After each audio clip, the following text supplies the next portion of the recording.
Então, bom dia a todos. Vamos continuar com a aula referente às integrais necessárias para a gente obter o campo radiado por uma distribuição de corrente que, no final das contas, acaba representando a radiação da antena. E antes de mais nada, deixa eu também enfatizar, vamos lembrar que as propriedades de radiação dessa antena, elas servem tanto para a transmissão, quando a antena está transmitindo, como também para a recepção. Se a antena for feita com materiais recíprocos, né, lineares, em particular lineares, pode-se provar que essas características de radiação servem tanto para a antena transmitindo como para a antena recebendo. Quem vai definir se a antena está transmitindo, recebendo, ou as duas coisas simultaneamente, é o rádio transmissor, receptor, que você põe lá através de uma linha de transmissão ou de um guia ligado nessa antena. É o sistema por trás da antena que vai decidir se ela está transmitindo ou se ela está recebendo. A antena em si, ela é um dispositivo passivo, ela serve tanto para transmissão como para recepção. Como é mais fácil, em geral, é mais fácil analisar uma antena transmitindo, é isso que a gente vai fazer aqui no curso, é isso que acontece na maioria dos livros.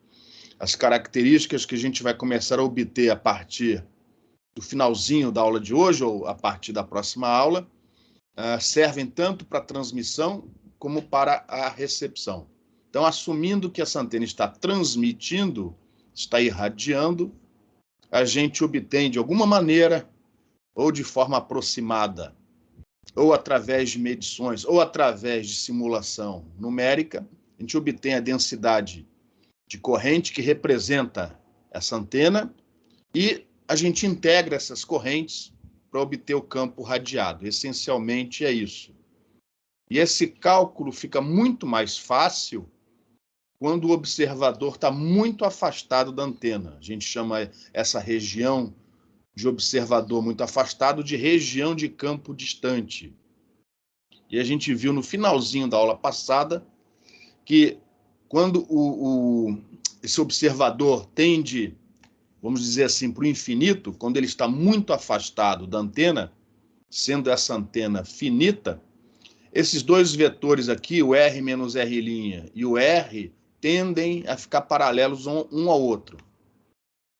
E aí a gente faz algumas aproximações para o módulo de R menos R', esse vetor preto aqui, para o módulo dele, dependendo se você está aproximando o fator na fase ou na amplitude da função de Green do espaço livre. Como a amplitude atrapalha menos os cálculos, a gente usa uma aproximação mais simples. Sendo a antena finita, a gente simplesmente diz que módulo de R menos R' é igual ao módulo de R, ou seja, a própria distância R, da origem até o observador. Já para a fase, a gente usa uma aproximação um pouco melhor. A gente põe mais um termo nessa aproximação, que é pegar o módulo do R e subtrair essa projeção. É a projeção do vetor R', esse vetor azul, que localiza as fontes, na direção R chapéu do observador. Nas notas de aula, toda vez que você encontrar esse chapéu, isso representa um vetor unitário. Representa a direção daquele vetor com módulo 1. Então, esse R chapéu, ele aponta na direção do vetor R, mas tem módulo unitário. É o vetor R dividido por R. E aí, esse termo R, para integrar uma constante, ele passa para fora, junto com a amplitude, e aqui fora fica o fator de onda esférica. E lá dentro, continua o termo do produto escalar, já que ele depende do R', ele depende das variáveis de integração. E aí, essa integral é muito mais simples do que essa daqui, muito mais. Porém, ela só vale quando o observador está na região de campo distante. Observe também dessa expressão, que vale para qualquer antena, na região de campo distante, esta integral aqui, ó, não depende da distância R, que o R não aparece aqui nesse vetor R chapéu. Nesse vetor aparece só as direções, os ângulos θ e φ, mas não a coordenada R. A variação com R está toda aqui fora explícita. Então, esta integral, depois de avaliada, vai te dar uma função de θ e φ. Mas a variação com R é sempre a mesma, é igual a esse fator aqui, ó, que a gente chama de fator de onda esférica. Então, com isso, fazendo essa observação, a gente mostra que para a região de campo distante, uma vez avaliada uma integral mais simples, você também não vai precisar derivar para obter o campo eletromagnético. E a prova disso está nesses dois slides que seguem aqui, ó. Feita aquela observação, a gente representa de maneira genérica os potenciais vetores A e F desta maneira. Nas suas componentes esféricas, nós não sabemos, até a antena ser definida, nós não sabemos quem são essas funções de θ e de φ, elas ficam aqui indicadas, mas sabemos que a variação com a distância R é a mesma, é igual a esse fator de onda esférica que a gente põe, ó, isolado aqui fora. Então, na hora de derivar, as derivadas em relação a θ e a φ, eu não sei, vou ter que deixar indicado. Mas as derivadas em relação a R, a gente sabe operar. E toda vez que você derivar 1 sobre R, vai aparecer menos 1 sobre R ao quadrado. E se você derivar de novo, ó, como aqui a gente está derivando duas vezes. Esse 1 sobre R ao quadrado vai virar 1 proporcional, né? 1 sobre R ao cubo. E esses termos que vão aparecendo, 1 sobre R ao quadrado, 1 sobre R ao cubo, como esse R está tendendo para o infinito, eles vão para zero mais rapidamente do que o termo 1 sobre R. Então, o que você faz é, na hora que você opera essas derivadas, aqueles termos que forem aparecendo, 1 sobre R ao quadrado, 1 sobre R ao cubo, você vai jogando fora. E retém apenas os termos proporcionais a 1 sobre R. Não é difícil fazer isso, é só fazer com calma. Se você fizer isso, você vai ver que, por exemplo, esse divergente que aparece aqui, vai dar isso daqui, ó. Quando você tirar o gradiente desse divergente, vai ficar apenas esse termo. Repare que este termo aqui, ó, dividido por K ao quadrado, ou seja, tirando fora esse K ao quadrado daqui, cortando com esse, vai dar o negativo da componente R do vetor A. Então, no limite em que o R tende para o infinito, esse termo entre colchetes vai dar o próprio vetor A menos a componente R dele. Menos a componente R. E se você operar o rotacional do potencial vetor elétrico, você vai ver que vai dar isso daqui, ó. A componente R some e a componente φ desse vetor vai para a direção θ chapéu, enquanto que o negativo da componente θ vai na direção φ chapéu. Repara que isso daqui, ó, esse termo entre colchetes, é proporcional ao produto vetorial R, a direção R, pelo vetor F. E no final, fazendo, né, eliminando os termos proporcionais a 1 sobre R ao quadrado, 1 sobre R ao cubo, a gente mostra que as expressões do fasor campo eletromagnético, do fasor elétrico, campo elétrico, perdão, vai ficar simplesmente isso daqui, ó. Ou seja, uma vez calculados os potenciais daquelas integrais menos complicadas, a gente não precisa mais, na região de campo distante, a gente não precisa derivar os potenciais. Basta determinar quem são as componentes θ e φ dos vetores e colocá-las, substituí-las aqui nessa expressão. Essa é a expressão que você vai encontrar no capítulo 3 do Balanis, do livro texto. Porém, existem maneiras mais elegantes, ou seja, independentes da base vetorial, para escrever essa expressão, que a gente encontra em outros livros, em outros artigos. Por exemplo, esse vetor entre parênteses, como já foi dito antes, nada mais é do que o A menos a sua componente R. Então, ao invés de escrever desse jeito, a gente pode escrever deste outro jeito aqui. Enquanto que isso daqui, ó, como foi dito, é igual ao produto vetorial R unitário, R chapéu, por F. E em outros lugares, ao invés dessa expressão A menos a sua componente R, você vai encontrar isso daqui, ó.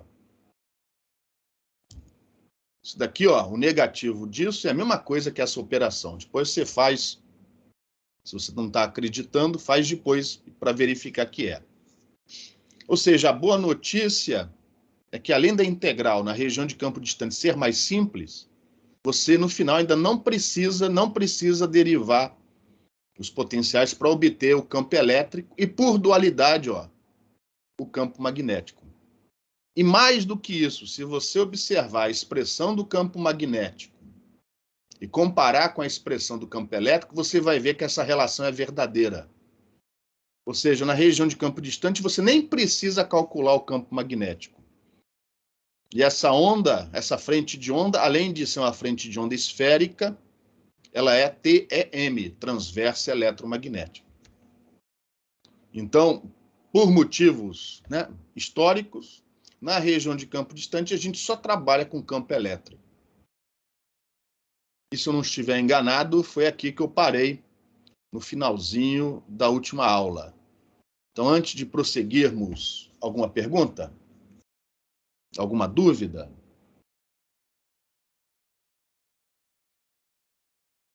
Então, vamos lá.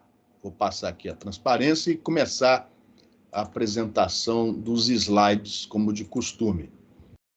Então, nessa transparência, eu estou começando com as mesmas equações da transparência anterior, onde nós temos as componentes θ e φ dos fasores campo elétrico e campo magnético em função das componentes θ e φ dos potenciais vetores. Onde, no caso do campo magnético, você nem precisa fazer esse cálculo, basta usar essa relação. Um parâmetro fundamental na teoria de antenas é o vetor de Poynting, no caso, o vetor de Poynting complexo, porque a gente está trabalhando no regime da frequência, no domínio da frequência. Então, o vetor de Poynting complexo, como vocês já sabem, é aquele 1/2 que multiplica, produto vetorial do conjugado complexo do vetor campo magnético. Essa expressão é válida sempre. No caso particular dessa onda, dessa frente de onda TEM, a gente pode substituir esse fasor campo magnético, o conjugado dele, por essa relação aqui, ó. Foi o que eu fiz aqui, ó. E aí esse produto vetorial duplo, se você manipular, você vai ver que vai dar isso daqui, ó. Onde esse módulo de E ao quadrado nada mais é do que o produto escalar entre o fasor campo elétrico e o conjugado complexo dele próprio. Repare que essa expressão ela é real. Ou seja, na região de campo distante, toda a potência torna-se, né, puramente ativa. Vetor de Poynting puramente real. E para o cálculo desse vetor de Poynting, eu só preciso do fasor campo elétrico na região de campo distante. Esse é outro motivo, talvez o grande motivo pelo qual a gente não usa, né? A gente não trabalha, a gente esquece o fasor do campo magnético, a gente trabalha apenas com campo elétrico. A potência reativa, ela não propaga, ela fica armazenada na região em torno da antena. Na região em torno da antena, aí você não pode usar essa expressão para calcular o vetor de Poynting, tem que usar essa daqui, ó. E essas expressões aqui em cima não são válidas. Isso só vale para a região de campo distante. Nessa região, além do cálculo mais simples do vetor de Poynting, né, temos uma frente de onda esférica. E como é que faz para tirar isso daqui? Já perguntei isso antes, né? Deixa eu ver se eu consigo aqui antes de... Isso aqui vai me atrapalhar. Só um segundo. Não. Eu vou só um segundinho. Paciência. Como é que tira isso daqui? Fechar a barra de idioma, não. Restaurar, ajustar, posição.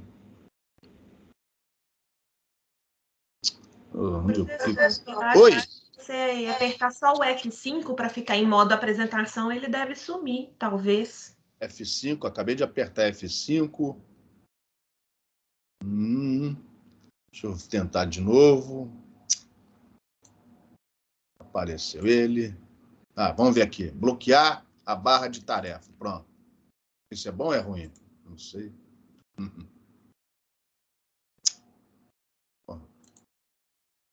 Opa, sumiu. Que beleza.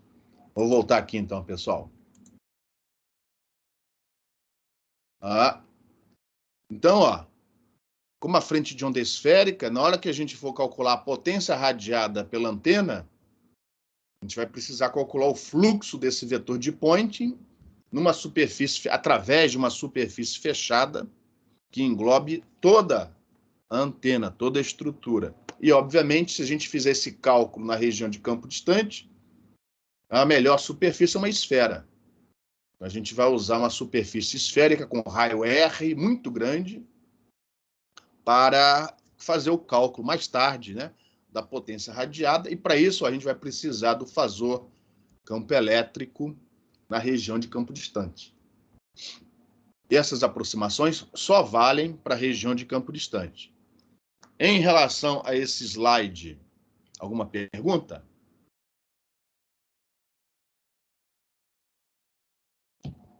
Então, vamos prosseguir. Outras maneiras de representar esse fasor campo elétrico. Eu acho que é disso que o slide trata. Então, está lá a expressão para o fasor campo elétrico na região de campo distante. Uma observação que a gente pode tirar daqui, e o mesmo vale para o campo magnético.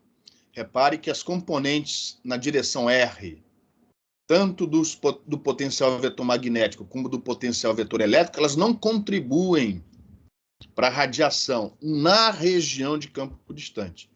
Em campo próximo, em torno da antena, próximo da antena, essas componentes contribuem. Mas na medida em que você vai se afastando, essas componentes que apontam, né, na direção do observador, elas não contribuem. E uma outra observação que tem a ver com aquilo que a gente falou na última aula, de que, na prática, a gente não usa os potenciais vetores para fazer os cálculos, né? Os potenciais vetores são úteis do ponto de vista didático, acadêmico, né? Como a integral que te dá o A e o F, as integrais são mais simples, então os autores geralmente começam pelos potenciais vetores, obtendo em seguida o campo eletromagnético através daquelas derivadas. Mas na região de campo distante, você também não precisa desses potenciais vetores. Porque, repare, essa expressão daqui, na região de campo distante, diz o seguinte, que o que você precisa é do potencial vetor A menos a sua componente R, e a contribuição que vem do F vem através desse produto vetorial. Se você substituir essas duas integrais aqui dentro, lembrando que R, esse vetor R unitário, representa a direção do observador, ele é constante para as variáveis de integração, você pode passar essa operação para dentro das integrais. E quando você faz isso, você obtém uma expressão para o fasor campo elétrico, onde você obtém ele na região de campo distante. Isso aqui só vale para a região de campo distante, mas direto das fontes de corrente. Ou seja, nem na região de campo distante você precisa trabalhar com esses potenciais vetores. O que é melhor? O Balanis faz desse jeito. Calcula as integrais e depois, retirando as componentes R do A e do F, ele substitui as componentes θ e φ aqui. Ou seja, segundo o procedimento que aparece no livro do Balanis, ele primeiro resolve a integral para depois retirar essas componentes na direção R. Deste jeito aqui, ó, você retira essas componentes antes de integrar. Como são componentes na direção do observador, isso não afeta a integração, porque a integração é em cima das coordenadas da fonte. As coordenadas do observador e suas direções são constantes para a integral. O que é melhor? Tanto faz, você que vai decidir. Tá? Não há nenhum ganho em fazer deste jeito ou deste. Todos os dois caminhos têm geralmente o mesmo esforço analítico. Então, você faz do jeito que você quiser. Se quiser seguir o que está no livro do Balanes, use. Se quiser fazer direto desse jeito, não tem importância nenhuma. Tá? Eu só estou mostrando essa equação porque em alguns slides mais para frente, eu vou usar isso daqui, ó, ao invés de usar esta expressão aqui de cima. É a mesma coisa, tá? E por dualidade, você obtém algo semelhante para o campo magnético. Só que, como já foi dito, na região de campo distante, você não precisa se preocupar com o cálculo do campo magnético. Basta usar essa relação aqui, em azul.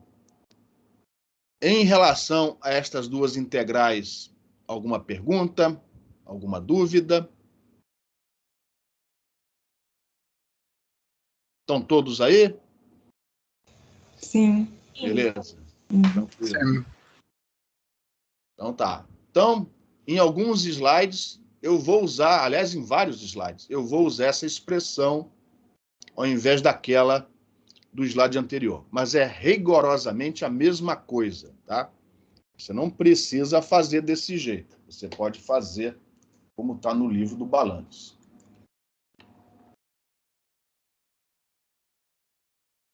Bom, então, você pode ver destas integrais, repare, aqui eu estou tirando a componente R da corrente elétrica fora. Enquanto que aqui, ó, esse produto vetorial automaticamente tira a componente na direção R da corrente magnética fora. Então, isso daqui significa o seguinte: na região de campo distante, correntes, sejam elas elétricas ou magnéticas, que apontam na direção do observador, não irradiam, não contribuem na região de campo distante. Para o campo próximo da antena, elas contribuem, mas na região de campo distante, elas não contribuem. Então, uma coisa que a gente vai ver quando formos analisar um dipolo, a gente vai ver que na região de campo distante, um dipolo tem campo nulo ao longo do eixo. Ao longo do eixo dele, o campo radiado é nulo, porque corrente apontando na direção do observador não contribui para o campo eletromagnético na região do campo distante. Perto contribui, mas na medida em que você vai se afastando, essas contribuições variam com 1 sobre R ao quadrado, 1 sobre R ao cubo, elas vão para zero mais rapidamente do que as outras. Também é interessante observar que esse emprestado, né, do pessoal que fez pesquisas com ótica, difração de luz por aberturas durante o século XIX, essa região recebe o nome de região de Fraunhofer, em homenagem a um físico que fez experimentos com radiação, enfim, em aberturas, né? Não com ondas eletromagnéticas, mas não com ondas em radiofrequência, mas com luz. Tem uma homenagem ao Fraunhofer, provavelmente foi o primeiro a ter aliás, foi um dos pesquisadores que trabalhou com difração por aberturas. Em homenagem a ele, a região de campo distante, em alguns textos, também é chamada de região de Fraunhofer, ou Fraunhofer. Bom, na aula passada, alguém fez uma pergunta sobre aonde é que se encontra, onde essa região de campo distante está situada. Ou seja, quão longe Eu tenho que estar da antena para poder considerar essa região de campo distante. Será que o observador tem que estar no infinito? Na prática, óbvio que não. Basta você estar suficientemente afastado da antena. E a pergunta é, o que significa suficientemente afastado? Então, é essa pergunta que a gente vai tentar responder nos próximos 2 slides. E aí vamos lembrar que a principal aproximação que foi feita nessa região de campo distante foi em cima daquela função de Green do espaço livre. Todo o resto foi consequência. Então, a região de campo distante, ela é boa na medida em que aquela aproximação feita em cima da função de Green do espaço livre for boa também. E que aproximações que foram feitas em cima dessa função de Green? As aproximações foram no módulo de R menos R'. E esse módulo de R menos R', na função de Green do espaço livre, ele aparece em 2 lugares. Na amplitude, 1 sobre módulo de R menos R', e no argumento da exponencial, na fase. E para amplitude e para fase foram usadas 2 aproximações diferentes. O que vocês acham que é mais importante no estudo dessa aproximação? O que é mais dramático? É errar na amplitude ou errar na fase dessa função de Green? Uma pergunta. Na fase? Na fase. Então, nós temos que nos preocupar com a fase, porque eu até brinquei na última aula, né? Se eu tenho uma distância da antena ao observador de 1 milhão de comprimentos de onda, se eu errar por 10 comprimentos de onda, você acha que na amplitude isso vai fazer uma diferença dramática? Não, não vai. Mas se eu errar a fase de meio comprimento de onda, como esse módulo de R menos R' na fase, ele vem multiplicado por K, e lembra que K é 2π sobre lambda. Um erro de meio comprimento de onda na distância, quando ela vem multiplicada por K, representa um erro de π, ou seja, um erro de 180 graus. Aquilo que era para ser positivo, você está considerando negativo e vice-versa. Então, a aproximação que é mais sensível a erros é a aproximação na fase. Opa, perdão, deixa eu passar isso daqui, já passou o tempo. E essa aproximação na fase foi a seguinte: a gente pegou o módulo de R menos R' e falamos que para a fase, o módulo de R menos R', essa hipotenusa nessa figura, era igual a R menos a projeção do R' na direção R. Então, o que a gente tem que fazer é pegar uma geometria aproximada e investigar o pior caso. O pior caso para aquela aproximação. Como existem diferentes tipos de antenas, eu estou tentando representar essa geometria da antena por esse segmento de reta vermelho. Então, esse segmento de reta vermelho representa, né, o seu comprimento, o seu tamanho, representa aqui o Dmax, a máxima dimensão de uma antena. Se essa antena for um dipolo, isso aí é o tamanho do dipolo. Se essa antena for uma antena refletora, isso é o diâmetro da antena refletora. Se a sua antena for um conjunto de antenas, um arranjo de antenas, esse Dmax é a distância entre o primeiro e o último elemento desse conjunto. É a maior dimensão da antena.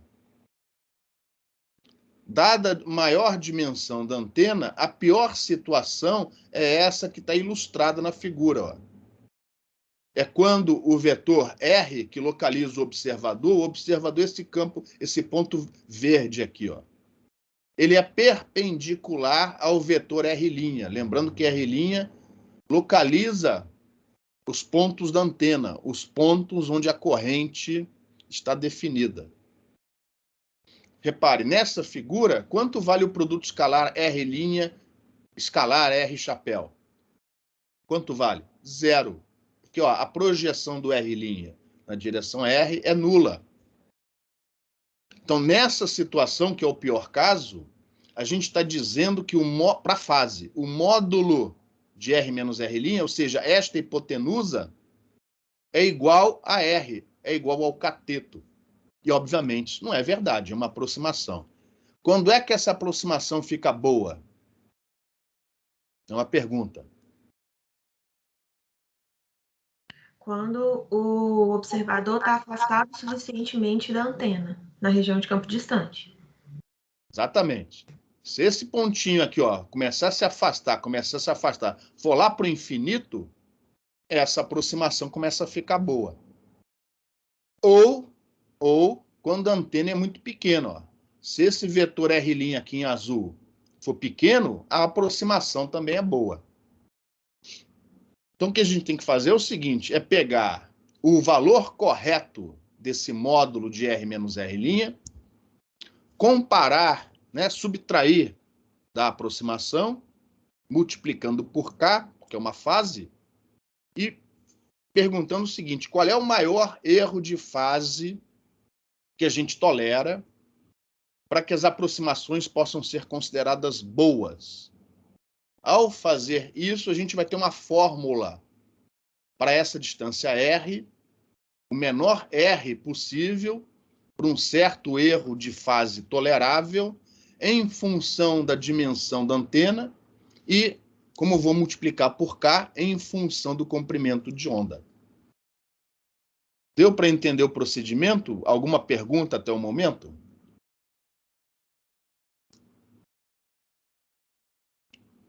O resto agora é fazer conta com a ajuda do Teorema de Pitágoras. Então, de acordo com a regra para o triângulo retângulo, repare, a hipotenusa, módulo de R menos R', é a raiz quadrada do quadrado de um cateto, perdão, desse verde primeiro, R ao quadrado, mais o quadrado do outro cateto. De acordo com essa figura, o outro cateto tem tamanho Dmax dividido por 2. Se a geometria fosse essa da figura, isso daqui é a expressão exata para o módulo de R menos R'. Só que para a região de campo distante, a gente aproximou esse módulo por R menos a projeção do R' na direção R. Que neste caso, para este observador, essa projeção é nula. Então, para o pior caso, a gente está dizendo que o módulo de R menos R' é R. Nós vamos fazer a diferença entre os dois resultados, multiplicar por K. Isso é o erro de fase que a gente comete quando usa essa aproximação. E aí você decide, com a sua experiência, com o tipo de antena, qual é o maior erro de fase em radianos. Lembra que K é 2π dividido por lambda. Então, esse erro de fase tem que ser em radianos.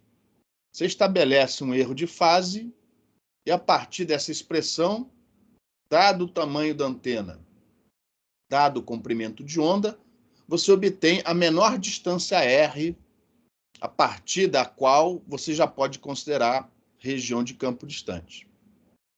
Aí, os autores diferem entre si para erros de fase. O Balanis, por exemplo, se eu não estou enganado, ele admite um erro de fase de π sobre 4, 45 graus. Outros autores são mais restritivos, por exemplo, adotam π sobre 16. Eu vou fazer aqui algumas contas assumindo um erro de fase máximo tolerável, π dividido por 16. Isso é mais ou menos 10 graus, 11 graus, por aí. Para vocês, um erro de fase de 10 graus é tolerável ou vocês querem diminuir isso daí? Uma pergunta.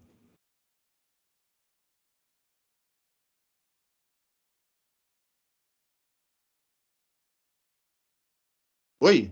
Alô? Eu acho que Eu não dependeria da antena, da precisão do sinal que você está transmitindo. Depende da situação que você está trabalhando, eu acredito. Mas como esse é o pior caso, ou seja, na medida em que o observador sair dessa direção, por exemplo, se o observador estivesse aqui em cima, ó, a aproximação seria exata. Aqui em cima não tem erro nenhum, a aproximação é exata. O módulo de R menos R' vai ser o R menos o R'. Aqui é o pior caso. Se para o pior caso você aceita 10 graus, e para os outros casos o erro vai ser menor do que isso, π sobre 16 é um erro aceitável. Então, quando a gente for fazer contas daqui a pouco, eu vou adotar esse valor como o máximo erro de fase tolerável. Mas antes disso, nós ainda vamos manipular um pouco essa equação. Como geralmente região de campo distante significa distância R muito maior do que a dimensão da antena, nós vamos aproximar ainda mais, um pouco mais, essa expressão para ter uma fórmula, né, onde a gente não precisa, por exemplo, dessa raiz quadrada, uma fórmula mais simples. Então, para isso, a gente vai adotar esse limite. Limite da raiz quadrada de 1 mais x, quando o módulo desse x é muito pequeno, se você fizer aqui a expansão em série de Taylor e pegar os dois primeiros termos, você vai ver que vai dar 1 mais x dividido por 2. Essa daí é uma das aproximações mais usadas em engenharia. Tá? 1 mais x elevado a p. 1 mais x entre parênteses, né? Tudo isso elevado a p, quando o módulo do x é muito menor do que 1, é aproximadamente igual a 1 mais p vezes x. A raiz quadrada é a mesma coisa com o expoente p igual a 1 meio. Então, a gente vai usar essa expressão, essa aproximação na expressão anterior para obter uma fórmula mais simples. E para isso a gente precisa de algo pequeno. A gente precisa de algo pequeno aparecendo na expressão. Aqui está a expressão. O algo pequeno vai ser a razão D dividido por R. A gente vai assumir que a dimensão da antena, quando comparada com a distância do observador, ela é muito menor. Já que o observador está bem longe da antena, para você considerar a região de campo distante. Então, o que eu fiz aqui, nessa expressão, foi simplesmente passar o R para fora da raiz quadrada. E, consequentemente, eu tive que dividir esse termo aqui por R. Isso aqui é o nosso x. Tudo isso daqui elevado ao quadrado é o nosso x. Então, quando eu usar essa aproximação aqui de cima, eu vou reescrever essa expressão do erro desta maneira. Repare que eu passei o R para fora em evidência. E aqui vai ter 1 menos 1, sai fora. Consequentemente, eu tenho uma expressão mais simples, envolvendo a dimensão da antena, o comprimento de onda, a distância R do observador e o erro de fase, que a gente assume ser tolerável. Reescrevendo isso, eu tenho uma expressão aqui para a distância mínima que eu tenho que estar da antena em comprimentos de onda, né, porque ela vem multiplicada por K, em função da dimensão da antena em relação ao comprimento de onda, ao quadrado, dividido por 8 vezes o erro que eu defini em radianos. Então, essa é a fórmula que você deve usar para definir se você está ou não na região de campo distante de uma antena. E aí, para ilustrar, eu peguei aqui 2 exemplos, para uma antena pequena e para uma antena considerada grande. Então, antes de abrir para perguntas, eu vou mostrar os exemplos. Então, vamos pegar uma antena muito utilizada, que é o dipolo de meio comprimento de onda, o dipolo de meia onda. A gente ainda vai estudar essa antena aqui no curso. Mas o dipolo de meio comprimento de onda, ele tem um tamanho de meio comprimento de onda, por isso que ele é chamado dipolo de meio comprimento de onda. O tamanho dele é de lambda dividido por 2. assumindo um erro máximo tolerável de π dividido por 16, se você substituir esses valores aqui dentro, você vai achar essa distância mínima igual a 1 comprimento de onda.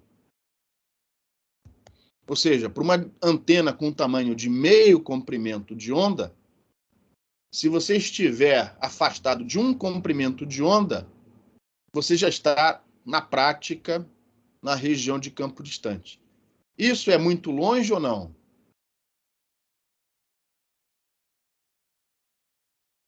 É uma pergunta. Alô? Meio comprimento de onda. Eu acredito que sim, porque a gente considerou já a função aqui do erro, né? Não, sim. Não, a minha pergunta não foi essa. Isso para você é infinito? Isso para você é uma distância impraticável? Não. Não. Ou seja, você não precisa estar tão longe assim da antena para que essas aproximações sejam boas. Agora, quando a antena vai aumentando, repare que aqui a dimensão dela é ao quadrado. Essa distância vai aumentando. Por exemplo, o outro exemplo é uma antena refletora. Uma antena refletora geralmente tem um diâmetro de algumas dezenas de comprimentos de onda. Então, eu vou assumir aqui, ó, no próximo exemplo, uma antena com um diâmetro, ou melhor, uma dimensão máxima de 100 comprimentos de onda. Repare que essa antena, ó, é 200 vezes maior que a de cima. Para o mesmo erro de fase π sobre 16. Consequentemente, o R mínimo desse novo exemplo vai ser 200 vezes ao quadrado a distância do exemplo anterior. Já é uma distância maior, 40 mil comprimentos de onda. Mas mesmo assim, não é infinito. Por exemplo, em micro-ondas, né, o comprimento de onda é da ordem de centímetros.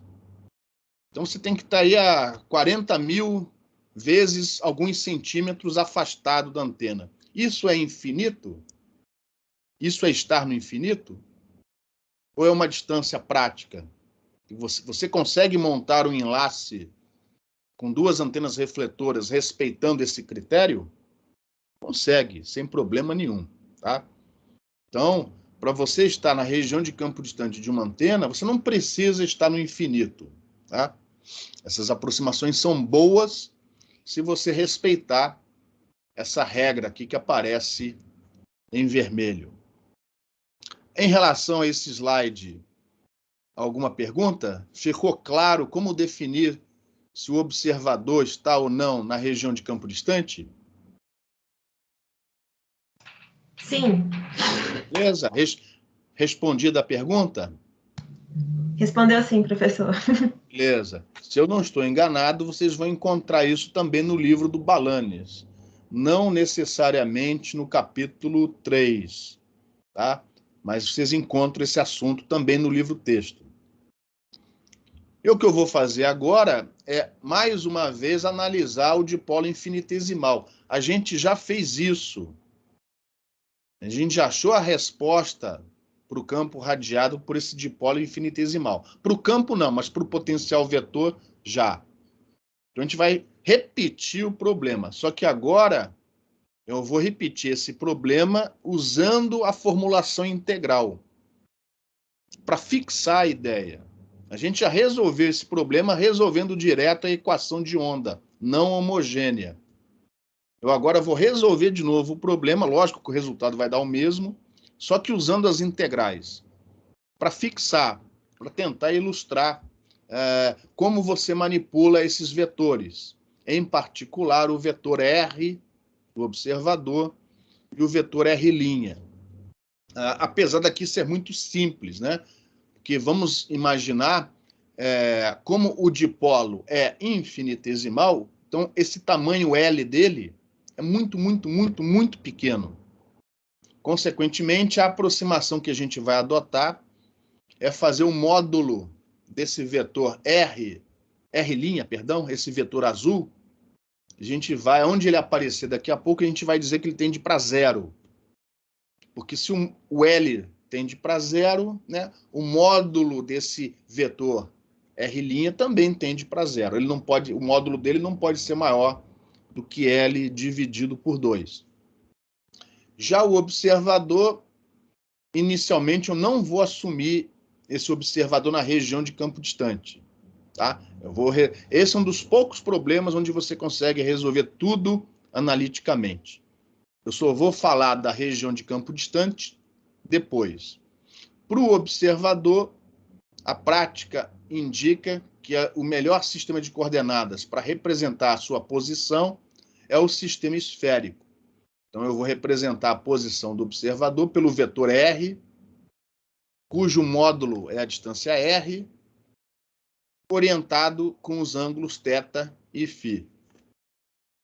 E esse dipolinho, ele é tão fininho, que eu vou assumir essa corrente filamentar constante e colocá-la sobre o eixo Z. Então, na verdade, a minha corrente vai ser um I0 constante, né? Não varia com Z, com Z', apontando na direção Z chapéu, né? Na direção unitária Z. Em relação a esse slide, em relação à geometria, alguma dúvida, alguma pergunta? E aí eu vou fazer que nem o Balanes. Eu vou começar calculando o potencial vetor. Como neste problema só tem corrente elétrica, a gente vai calcular o potencial vetor magnético A. O F aqui é 0.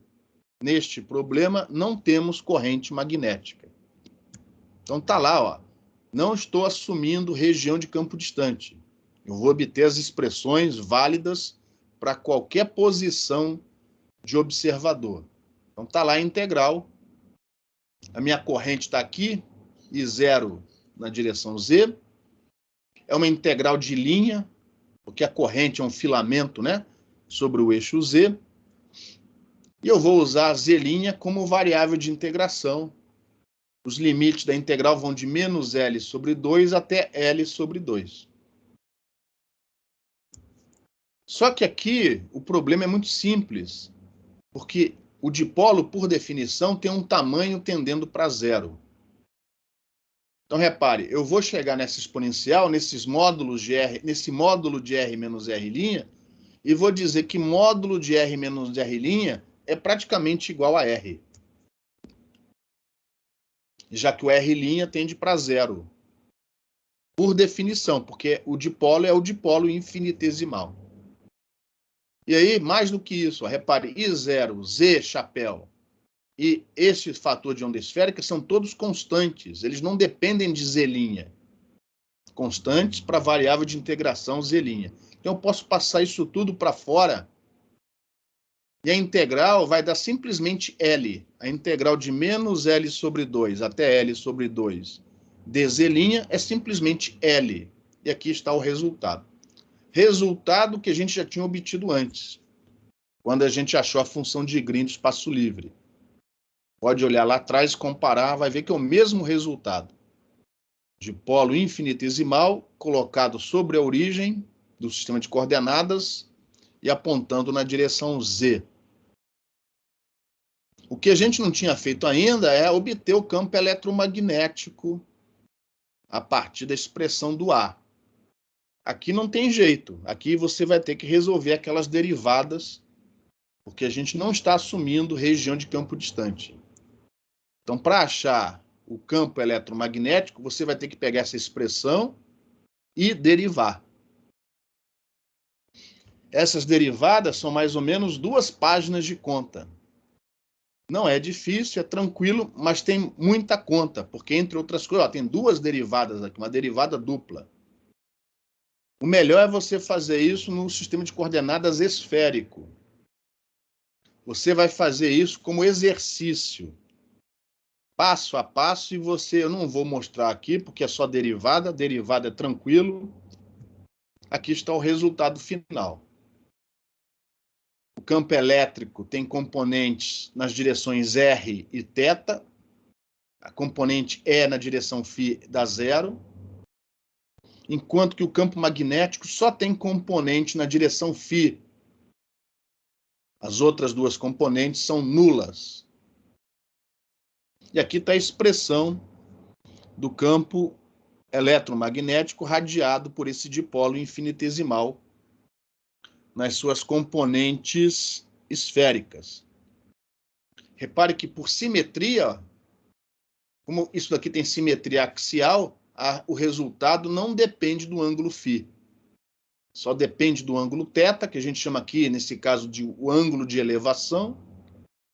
Aqui está a direção θ-chapéu, para você conseguir visualizar melhor essas componentes. E da distância r. Repare que próximo do dipolo, a frente de onda não é esférica. Tem essas variações aqui, ó. É o termo da onda esférica vezes esses termos entre parênteses. Em relação a esse resultado, alguma pergunta?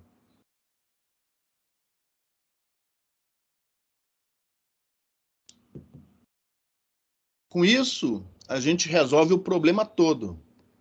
Porque se nós quisermos ir para a região de campo distante, é só fazer o limite do R, tendendo para infinito nessas expressões. Repare que na componente R do campo elétrico, eu tenho aqui um termo 1 sobre R ao quadrado e outro termo 1 sobre R ao cubo. Enquanto que nas outras componentes do campo eletromagnético, eu tenho aqui um termo 1 sobre R. Esse 1 aqui, ó, multiplicado pelo fator de onda esférica, vai ser proporcional a 1 sobre R. Então, repare, esses termos 1 sobre R ao quadrado e 1 sobre R ao cubo tendem para zero mais rapidamente do que esses termos 1 sobre R. Ou seja, na região de campo distante, quando você começa a se afastar do dipolinho, quais são as componentes do campo eletromagnético que sobram?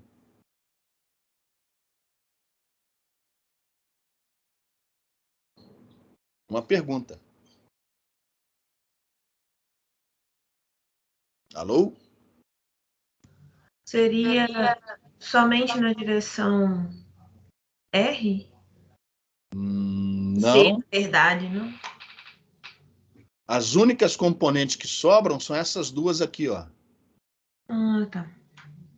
Sobra apenas a componente θ do campo elétrico E a componente φ do campo magnético. Repare, a componente na direção R, ela vai para zero mais rapidamente. Não foi isso que a gente observou antes? Sim. Quando você se afasta, a frente de onda se transforma numa frente esférica e TEM. Olha lá. Ah, bacana. Beleza? Beleza. Então, esse resultado já está aí nessas equações. Mas, como exercício, e para fixar, a gente vai resolver de novo o problema agora apenas para a região de campo distante. Como exercício, não tem necessidade, que o problema já está resolvido. Mas como exercício, vamos resolver de novo, só que agora eu já vou particularizar para a região de campo distante. E eu vou usar aquela equação que eu mostrei para vocês. Essa equação vocês não encontram no livro do Balanes. É aquela equação onde você já vai ter o fasor campo elétrico direto da integral. Ou seja, antes de começar a integral, você tira a componente R fora. Então, com esse slide, eu quero primeiro mostrar como você manipula esse termo, porque isso vai ser importante nas próximas antenas. E, além disso, como você manipula esse outro termo aqui, ó, R' escalar R chapéu. Então, eu vou pegar esse exemplo mais simples e manipular para vocês verem que é tranquilo, não tem nada extraordinário nessas contas. Então, vamos começar primeiro com a corrente. A minha corrente só tem componente na direção Z e zero na direção Z. Mas eu preciso tirar a componente R fora. Como é que eu faço isso? Simples.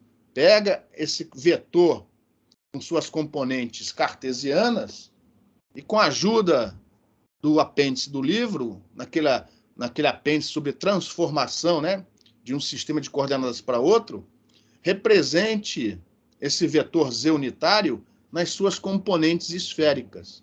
Se você olhar lá, Z chapéu é a mesma coisa que cosseno θ na direção R menos seno θ na direção θ.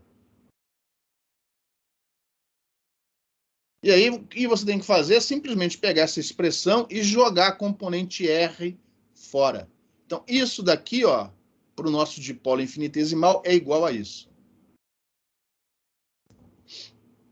Então, de cara, você vê que na região de campo distante, esse dipolo infinitesimal vai irradiar um campo elétrico apenas com a componente θ. Já tínhamos visto isso do slide anterior.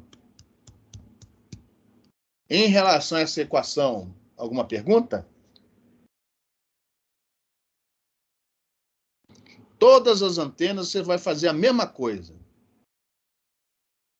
Você vai pegar a corrente, né, o vetor que representa a corrente, passar por uma base cartesiana, aqui por acaso já estava, já que ele é constante, a base cartesiana, né, a base vetorial, representa os vetores x chapéu, y chapéu e z chapéu na base esférica. Como aqui só tinha o z chapéu, a expressão ficou menorzinha, e joga as componentes R no lixo. Você faz isso para qualquer antena, desde as pequenininhas até as gigantescas. O procedimento é o mesmo. Vamos agora para o termo exponencial.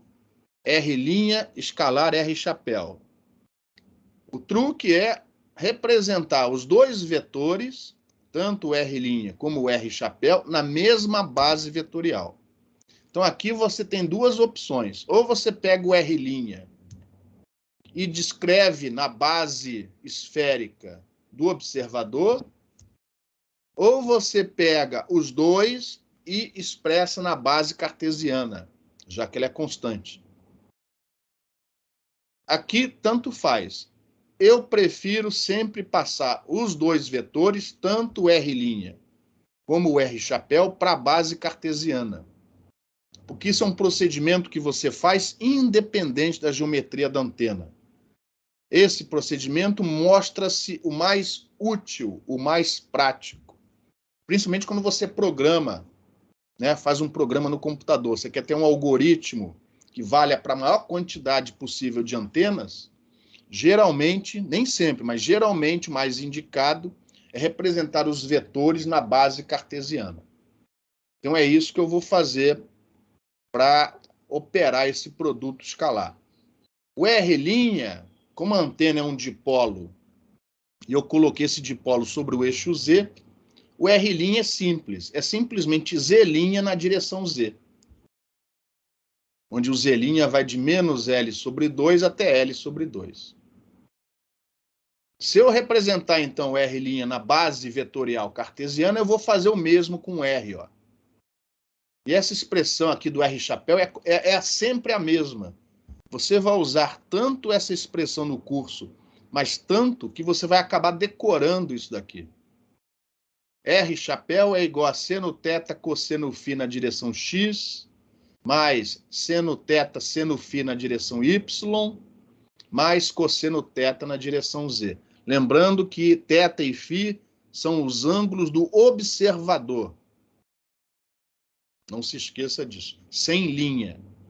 E aí, ó, R' escalar R chapéu é simplesmente Z' vezes cosseno θ. Aqui.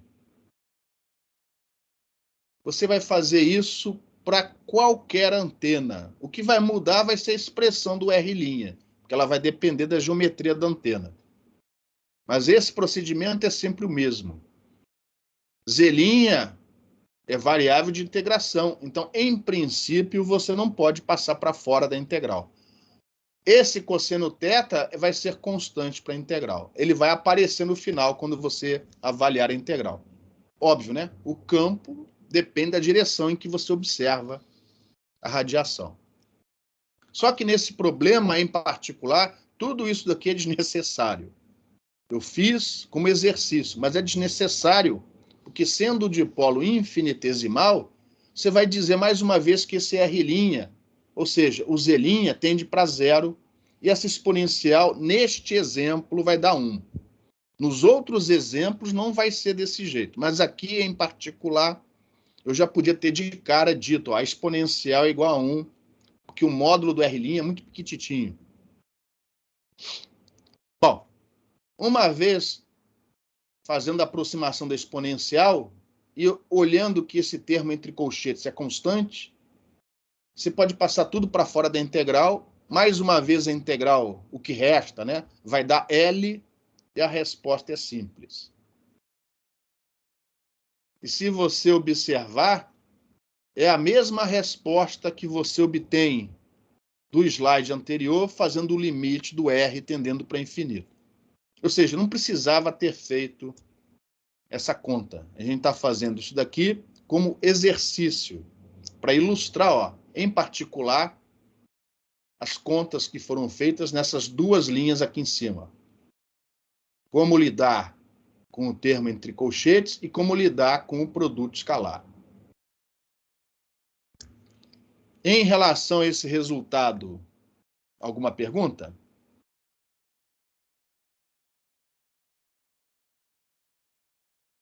Então, compare essas expressões aqui, ó,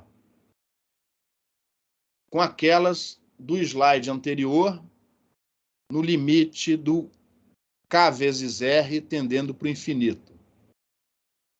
Vai ficar como exercício para vocês fazerem depois da aula, tá? Comparem as expressões. Como eu tenho as expressões do campo radiado pelo dipolo de forma analítica, completa, eu vou relembrar para vocês, ó. Essas expressões aqui, ó, elas são válidas para qualquer posição de observador. Então, isso é um dos poucos casos que a gente tem na teoria de antenas, onde as contas saem todas no braço. Então, entre outras coisas, eu posso obter o vetor de Poynting complexo para esse dipolo infinitesimal, sem ter que estar na região de campo distante. Então, o que eu vou mostrar para vocês agora é o resultado final da expressão do vetor de Poynting complexo. São uma página de conta, talvez até 2 páginas de conta. Você, com calma, com tranquilidade, vai fazendo as contas e você vai ter uma expressão para o vetor de Poynting complexo, que vale não apenas na região de campo distante, mas também no entorno desse dipolo infinitesimal. E aí nós vamos mostrar aqui, ó, fazer algumas observações com a ajuda, inclusive, de um filminho, de uma animação que você consegue na internet. Então, eu vou passar de novo. Está o vetor de Poynting. Como eu estou obtendo o vetor de Poynting para qualquer posição do observador, e não apenas na região de campo distante, eu não posso usar aqui o módulo de E ao quadrado sobre 2η. Então, eu tive que fazer essa conta toda aqui, ó. Pegar as expressões do fasor campo elétrico, conjugado complexo do fasor campo magnético e operar esse produto vetorial. Depois que você faz isso e aplica algumas identidades trigonométricas, esse vetor de Poynting complexo dá essa expressão aqui, ó. Eu não vou fazer as contas porque elas são triviais, né? Dá trabalho, mas não tem nenhum mistério fazer essas contas. Você vai chegar nessa expressão aqui, ó. Lembrando que a parte real do vetor de Poynting está associada à densidade de potência ativa e a parte imaginária à potência reativa. Então, a primeira pergunta é: esse vetor de Poynting, quando o R tende para 0, ou seja, perto, no entorno da antena, no entorno desse dipolinho infinitesimal, quando o R tende para 0, como é que é a característica desse vetor de Poynting? O que vocês acham?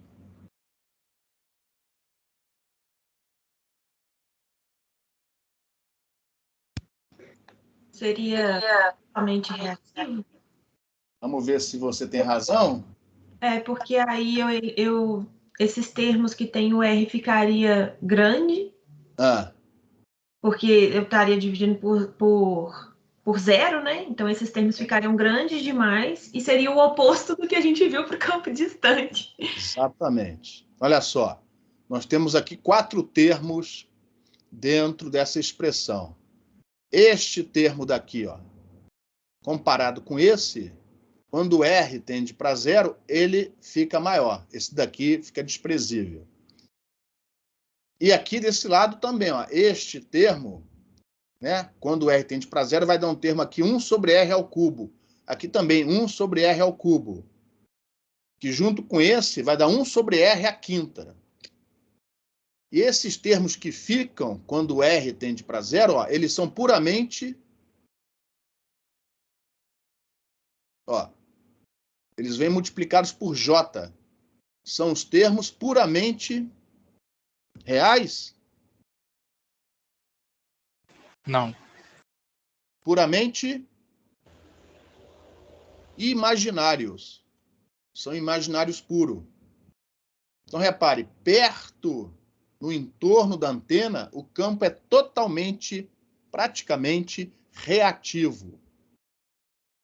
Campo reativo.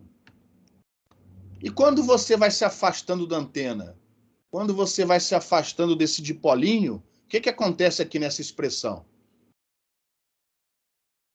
Qual é o termo que fica quando o R tende para o infinito? A componente R. Só este termo, na direção R. Isso. Puramente... Esse valor é complexo?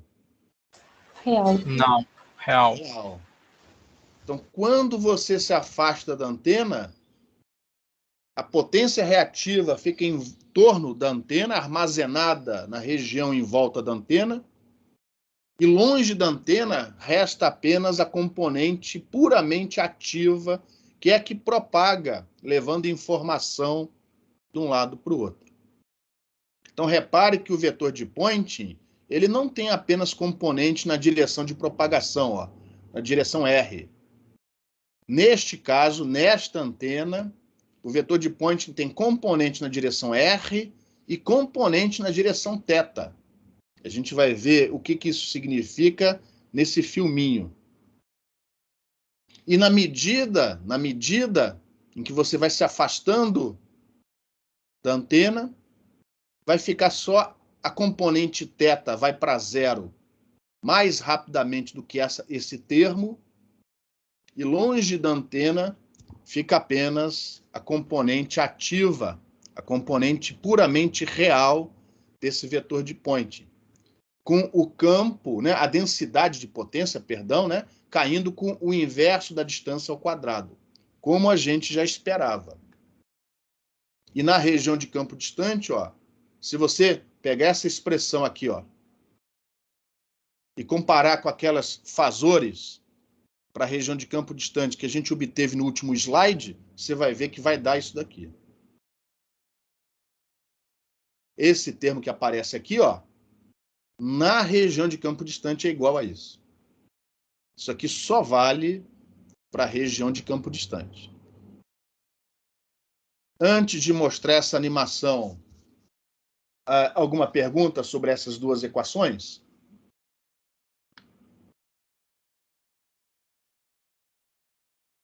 Então, o que eu vou fazer é, momentaneamente, eu vou deixar aqui a apresentação, porque eu acho que aqui, se eu clicar aqui em cima, não acontece nada. Então, eu vou deixar... vamos ver. Não vou fazer isso, não. Acabei fazendo. Eu vou mostrar, eu quero mostrar na tela inteira, sem ter que ficar parando aqui. Então, eu vou sair fora aqui da apresentação. Eu já estou com o vídeo aberto. Isso daqui, ó, é numa página, tem um slide, se não me engano, no conjunto número 4 de transparências, onde eu mostro de novo esse vídeo. E lá tem um link, isso aí vocês obtêm na página do MIT. Tem uma página do MIT onde eles têm várias animações ligadas à teoria eletromagnética, né, para graduação.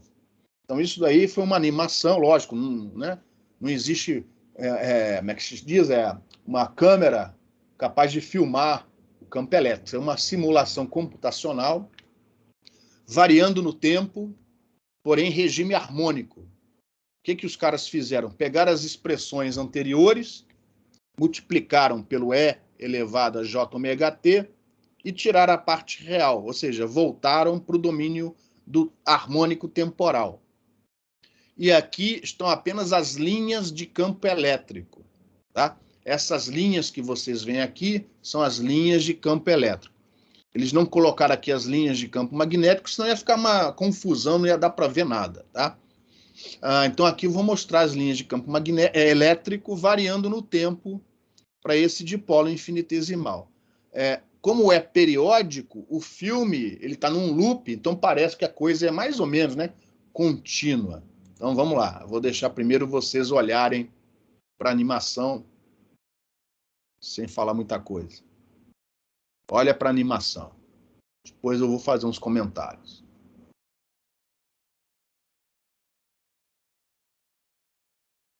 Então repare, essas bolhas, né, que você vê aí desgarrando da antena, é a frente de onda que vai se tornando esférica. O campo reativo já ficou lá para trás, e essa frente de onda praticamente esférica que vai levando a informação. Aqui, no caso, não tem informação nenhuma, quem está assumindo o regime harmônico temporal. Mas se você modular, né, a variação dessa corrente, essa modulação acaba passando para o campo e essa informação é levada adiante. Enquanto que, em torno do dipolinho infinitesimal, o que acontece com o campo? É uma pergunta. Você está vendo o campo oscilando em torno da antena, pertinho da antena? Não, ele está bem mais constante, né? Mais fixo.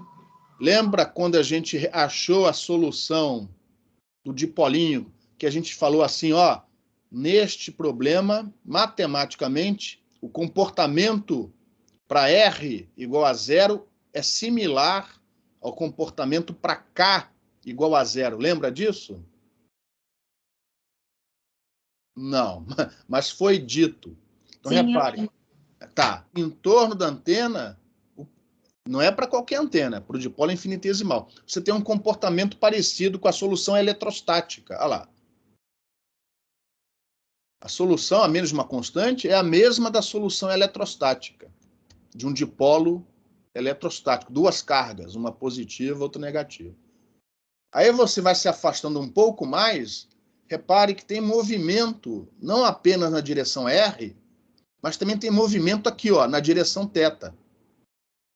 Tá vendo aqui essas frentes de onda? Há um movimento aqui, na direção θ também, nessa direção. Essa já é a região chamada região de Fresnel, onde você tem mais ou menos, né, uma parte dessa energia reativa e uma parte ativa. Então aqui, nessa região, o vetor de Poynting, ele tem componentes não só na direção R, mas também na direção θ. Esse movimento na direção θ, na medida em que você vai se afastando da antena, ele tende a ir desaparecendo e a frente de onda torna-se, né, esférica, TEM, com um vetor de Poynting puramente real. E observe também que na direção da corrente, na direção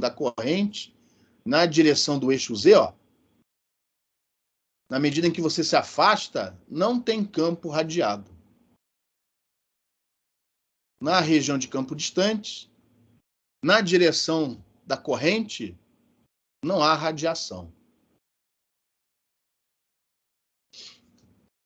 Se vocês procurarem na internet, vocês vão achar esse filme. Se não me engano, o nome do arquivo é Dipole 640.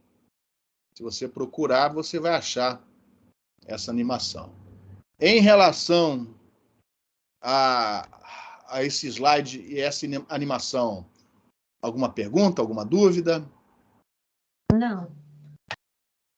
Então, eu vou parar aqui, ó, e voltar lá para transparência. O que significa esse vetor de Poynting? É puramente real ou puramente imaginário? O que significa esse negócio de potência ativa, potência reativa? É óbvio que eu não pretendo explicar isso com um único slide, mas eu quero fazer apenas um comentário, e para isso esse slide ele vai ser interessante. Vamos pegar um caso bem simples, só para não ter um vetor com muitas componentes. Então vamos imaginar, por simplicidade, que o meu fasor campo elétrico só tem componente na direção θ e o magnético só tem componente na direção φ. Aí, se você fizer o produto vetorial, né, 1 meio de E vetorial conjugado do H, vai dar isso daqui, ó. θ vetorial φ vai dar na direção R. E aqui, ó, o conjugado, porque é o conjugado do fasor campo magnético, que entra na fórmula do vetor de Poynting complexo. E aí, ó, eu vou, como é uma expressão simples, eu vou conseguir tentar representar isso graficamente de uma maneira simples também. Então, aqui, ó, eu não estou colocando direções, não, tá? Eu vou representar isso daqui fasorialmente. Então, isso daqui é aquela figura que vocês já viram em circuitos, né? Quando vocês aprendem as definições fasoriais. Isso aqui é o eixo da parte real, isso aqui é o eixo da parte imaginária. E eu vou representar esses fasores usando vetores. Não confundir com direções. θ, φ e r. Tá? Isso aqui é uma representação gráfica dos fasores. Então, eu resolvi usar como referência o fasor que representa o campo magnético. Esse H aqui, ó. Isso aqui não está apontando na direção φ. Isso aqui é a representação gráfica desse fasor H. Ele tem uma certa amplitude, que eu represento aqui como módulo de H, e ele tem uma certa fase, que eu chamei ali de gama. E aí eu vou representar esse campo, esse fasor E, que está aqui, ó. Por acaso eu coloquei ele adiantado em relação ao fasor H. Mas se você fizer atrasado, dá a mesma coisa, tá? A diferença no final, a explicação é a mesma. Só que eu não vou querer representar o fasor E desta maneira. Eu vou querer representar o fasor E e desmembrá-lo em duas componentes. Uma em fase com o fasor H e outra em quadratura de fase. Então, repare, este vetor vermelho aqui, ó, tem amplitude que eu chamei de módulo de F, esse F é de fase. E tem a mesma fase gama do H. Enquanto que o outro tem um outro módulo, que eu chamei aqui módulo de EQ, esse Q de quadratura. E qual é a fase deste outro fasor vermelho aqui, ó? Qual é a fase dele? É uma pergunta.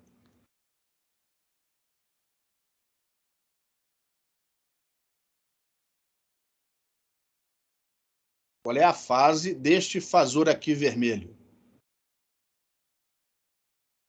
Olha para a figura e me diga qual é a fase desse fasor vermelho EQ. Vocês não sabem análise fasorial? Alô? Ninguém se habilita? Gama mais... Qual é a fase desse cara? Gama mais... 90? 90. É, só que a gente geralmente não usa os valores em graus, e sim em radianos. A fase desse cara é gama mais π sobre 2. E aí eu vou reescrever esse produto aqui, utilizando essas componentes, representando os fasores em amplitude e fase. Então, aqui está o fasor E. Tem aquela componente em fase, com fase gama, e a componente em quadratura, com fase gama mais π sobre 2. Se por acaso eu tivesse desenhado esse fasor atrasado, aí essa fase seria gama menos π sobre 2. Só ia mudar o sinal aqui, ó. Mas o comentário final ia continuar válido. No caso do H, repare que ele é o conjugado, então eu tenho que colocar um sinal de menos aqui. Então, repare, quando eu fizer o produto, essa fase menos gama que aparece aqui vai cortar com todos esses gamas que aparecem ali. E, além disso, ó, ficou aqui um E elevado a Jπ sobre 2. Quanto vale E elevado a Jπ sobre 2?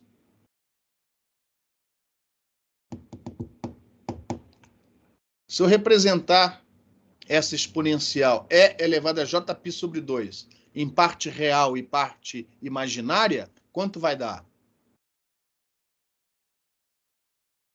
O que o senhor quer dizer seria a distribuição em senos e cossenos? Isso. Seria... Pode falar. Seria mais... seria cosseno de EQ, né? De gama. Não. Vamos lá. Aqui. Esquece o gama. O gama já foi cortado. Só este cara daqui. Cosseno de π sobre 2 menos J seno de π sobre 2. Menos J? Mais J, perdão. Isso. E cosseno de π sobre 2 dá quanto? Ai, de cabeça. Cosseno de 90 graus dá quanto? 0. E seno de π sobre 2? 1. Então, quanto dá isso daqui?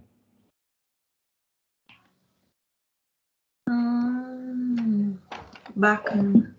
Beleza? E quando eu juntar tudo, ó, logo, a tal da potência ou densidade de potência ativa, que é a parte real do vetor de Point, está associada ao quê? As componentes do campo elétrico e do campo magnético em fase. Ou seja, aquelas componentes em fase do campo elétrico e do campo magnético, quando um é máximo, o outro também é máximo. Quando um é nulo, o outro também é nulo. Essa é a componente que propaga, que vai para frente e que, consequentemente, leva informação.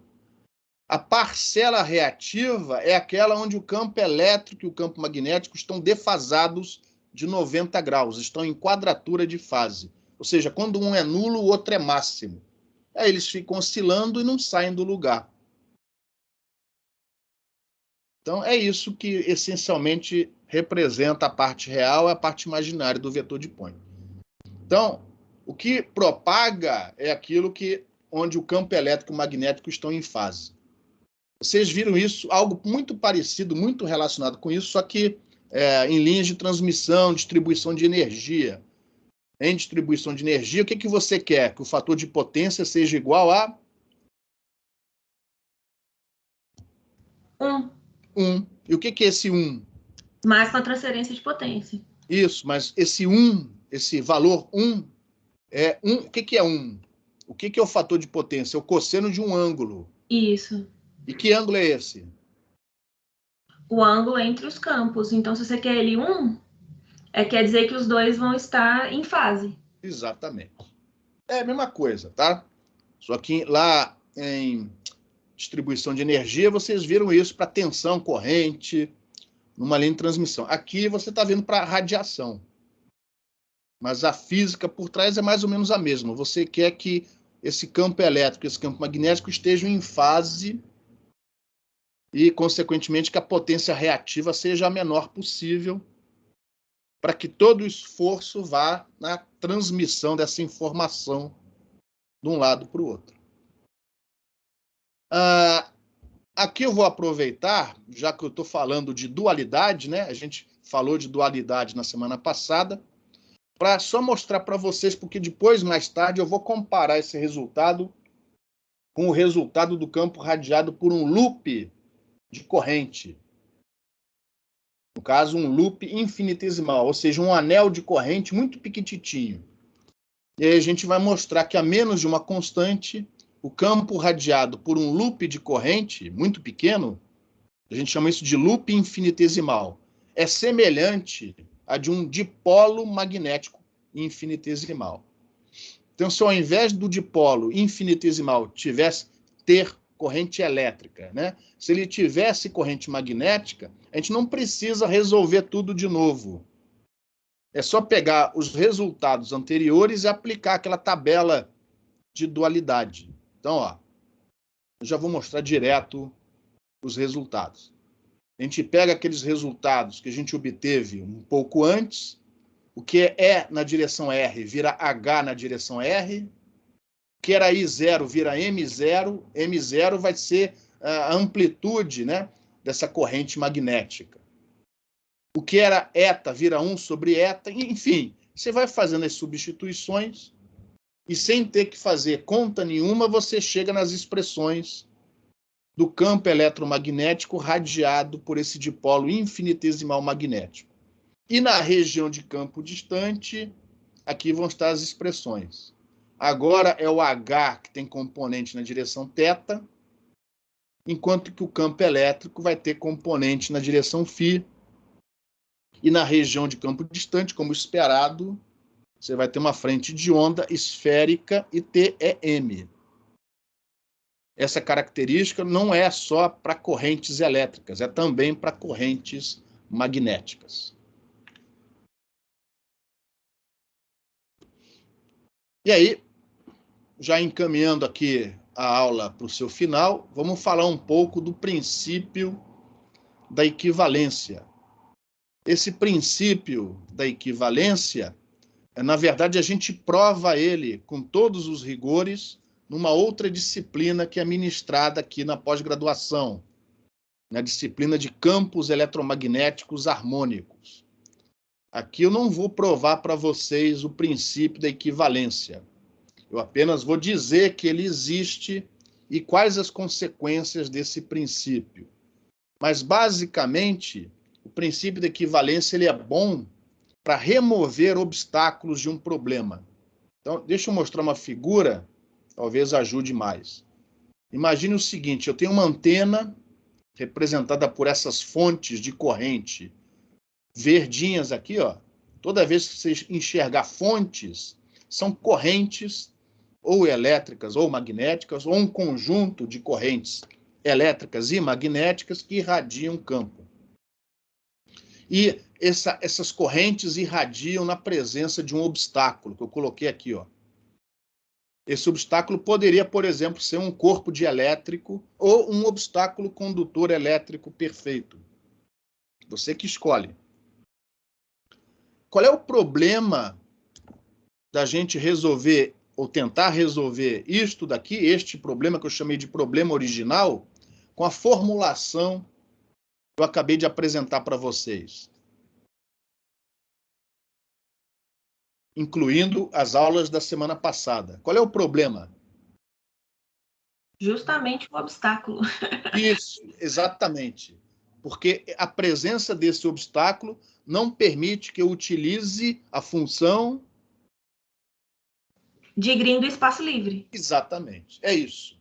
Eu seria obrigado, se eu fosse na mesma direção, eu seria obrigado a resolver de novo o problema de um dipolo infinitesimal radiando, só que agora na presença do obstáculo, sujeito às condições de contorno que esse obstáculo impõe. Para certos obstáculos, tipo esferas, cilindros, isso até existe, se encontra em alguns livros.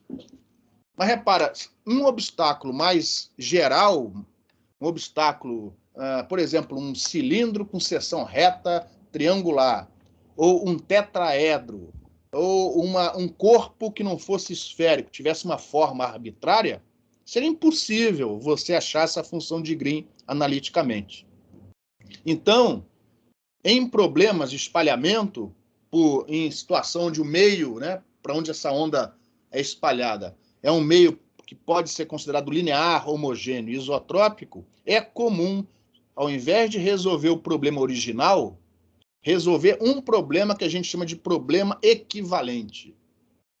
O problema equivalente é um problema onde a geometria é diferente, ou seja, aqui não tem mais o obstáculo, Eu tirei o obstáculo fora. Geralmente a equivalência mais usada é aquela onde você impõe campo nulo na região onde antes havia o obstáculo. Você preenche o vácuo que ficou com o mesmo meio externo. Só que agora você tem uma descontinuidade nas componentes tangenciais do campo eletromagnético. Aqui fora você quer que a solução seja a mesma do problema original. Só que dentro você está impondo campo nulo. Então, para assegurar, né, que as equações de Maxwell continuem válidas, a gente é obrigado a colocar essa densidade superficial de corrente, aqui em vermelho, na superfície onde antes você tinha o contorno do obstáculo. Tanto correntes elétricas como correntes magnéticas, garantindo, né, que as condições de contorno do campo eletromagnético sejam aquelas do problema original. E aí a gente mostra que, se isso daqui for verdade, a solução é única. E é a mesma solução do problema original. Eu não vou tentar provar isso para vocês. Vocês vão ter que acreditar em mim, tá? A gente vê isso, não é difícil provar, mas precisa de algumas coisas antes. Isso é visto numa outra disciplina chamada campos eletromagnéticos harmônicos. Então, se eu garantir que estas correntes superficiais, repare que são correntes superficiais, com o mesmo campo H1 e E1 que eu tenho aqui, ó, na superfície do problema original, eu garanto que esse E1 e H1 é o mesmo não só na superfície, mas em todo o volume fora do obstáculo. A prova disso não dá para provar isso com um slide. Então, eu vou deixar essa prova, eu vou ficar devendo essa prova para vocês. Quem for fazer a matéria de campos harmônicos vai ver essa prova. Não é nenhum bicho de 7 cabeças, tá? Mas agora está fora do nosso escopo. E aí existe um caso particular que é do nosso interesse. O que acontece quando esse obstáculo for um condutor elétrico perfeito? Alguém se lembra da condição de contorno sobre a superfície de um condutor elétrico perfeito?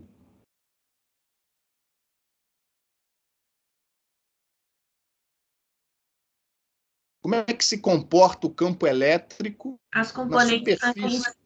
As componentes tangenciais são nulas e sobra só as componentes normais. Muito bem, exatamente. Se esse obstáculo for um condutor elétrico perfeito, as componentes tangenciais do campo elétrico são nulas. Ou seja, a corrente magnética do problema equivalente não existe. Fica só a corrente elétrica. E aí vem aí é o que está mostrado aqui no próximo slide. Se por acaso esse obstáculo é um condutor elétrico perfeito, o problema equivalente é tal que ele só vai ter corrente elétrica. Ele só vai ter corrente elétrica, tá? A corrente magnética é nula, porque no problema original ela já tinha a componente tangencial do campo elétrico é nula. Eu não sei que campo é esse, mas no condutor elétrico perfeito, isso daqui é igual a zero. Então, o problema equivalente fica só com corrente elétrica. Beleza? Agora é que vem a minha observação. No livro do Balanis, como em qualquer livro de antenas, ele vai dizer, por exemplo, no dipolo. Eu tenho um dipolo, a corrente sobre o dipolo é senoidal, aí ele integra essas correntes, acha o campo radiado e fica por isso mesmo. E lá no Balanis, você não vai ver nada dizendo o seguinte, puxa vida, como é que a função de Green do espaço livre foi usada, dado que existe o obstáculo, que é o próprio dipolo. O próprio dipolo é um obstáculo. Você tem uma corrente induzida na superfície de um metal, né? Ele está lá presente, e aí você integra aquela corrente usando a função de Green do espaço livre e fica por isso mesmo. É porque o que o Balanis e os outros autores estão resolvendo não é o problema original. eles estão resolvendo o problema equivalente. Quando a gente usa a função de Green do espaço livre, a gente está resolvendo este problema aqui, onde a corrente é fonte, ela é imposta ao problema. Só que essa corrente fonte é idêntica à corrente induzida do problema original. E aí, para não atrapalhar muito a cabeça do aluno, o pessoal omite essa informação, tá? Mas, na verdade, omitir essa informação no início pode ser um problema mais adiante. Então, que fique essa informação, apesar de eu não ter provado com o rigor necessário, porque, como eu já falei, isso é para outra disciplina. Mas quando a gente usa a função de Green do espaço livre, nós estamos resolvendo o problema equivalente, onde o metal, a antena física, né, ela não está mais presente. Ficou apenas essa densidade de corrente no lugar da superfície. Só que esta corrente, que no problema equivalente é a fonte, é aquela corrente que você tem induzida no problema original, na antena original. Como é a mesma corrente, a gente fica calado, não fala mais nada. Simplesmente taca o pau, resolve a integral usando a função de Green do espaço livre e deixa essas questões filosóficas para mais tarde, tá? Mas eu gostaria de fazer esse comentário aqui, porque dependendo do que vocês forem fazer nas suas pós-graduações, pode ser que essa informação, esse conceito, seja algo muito importante. Quando você aplica a função de Green do espaço livre, não tem mais o obstáculo. Ele foi removido. Em relação ao que foi dito, alguém tem alguma pergunta? E aí, para concluir a aula, faltou falar sobre o teorema da reciprocidade. A gente não usa esse teorema aqui no curso. Ele está lá na seção 3.8 do Balanes, do livro de antenas, né? Mas ele é importantíssimo, porque é através do teorema da reciprocidade que a gente mostra que se a antena é feita com materiais recíprocos, as características da transmissão são as mesmas da recepção. A gente prova isso através do teorema da reciprocidade.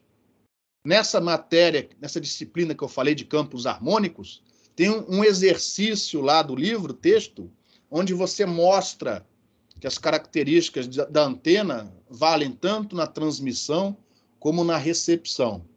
Então, como isso é visto nessa disciplina, é a mesma disciplina onde você estuda o princípio da equivalência. Eu não vou fazer a prova aqui, eu vou simplesmente dizer que isso é verdade, eu só vou apresentar o teorema da reciprocidade. Na verdade, o teorema da reciprocidade é quase que uma brincadeira matemática envolvendo as leis de Ampère e Faraday. Imagine um certo volume limitado por uma superfície fechada, ou vários volumes, né, isolados uns dos outros. Aí, no caso, a superfície é a soma de todas as superfícies que definem os diversos volumes. E você tem várias fontes dentro dessa região. Aqui eu só vou mostrar duas, porque se você tiver 3 ou mais, é só ir ampliando a formulação. Com 2 já dá para mostrar o que a gente deseja. E aí, sendo meio recíproco, sendo meio linear, eu posso aplicar superposição. Então, primeiro eu apago as fontes número 2, deixo apenas as fontes 1 ligadas, e aqui estão as leis de Ampère e Faraday para os campos radiados pelas fontes número 1. Repare que E1 e H1 não é o campo eletromagnético total. É o campo radiado pelas fontes número 1. E aí eu faço o mesmo para as fontes número 2. O campo total é a soma do E1 e do E2, do H1 e do H2. E aí eu vou brincar com essas equações, ó. Sem entender direito o objetivo, vamos pegar o produto vetorial E1 com H2 e tirar o divergente.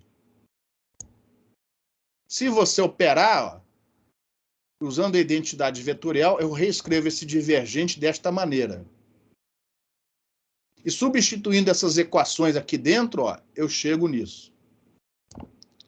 E aí eu vou fazer a mesma coisa, só que trocando o índice.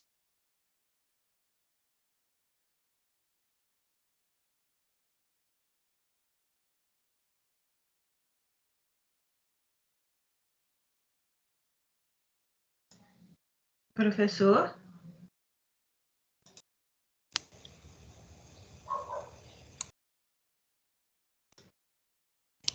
Acho que travou o dele lá. Eu acho que o dele tá travado.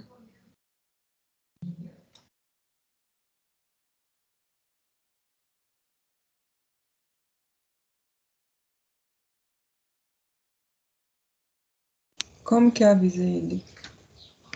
Alguém tem um número? Boa pergunta. Não sei. Será que não dá para mandar uma mensagem no chat? Talvez.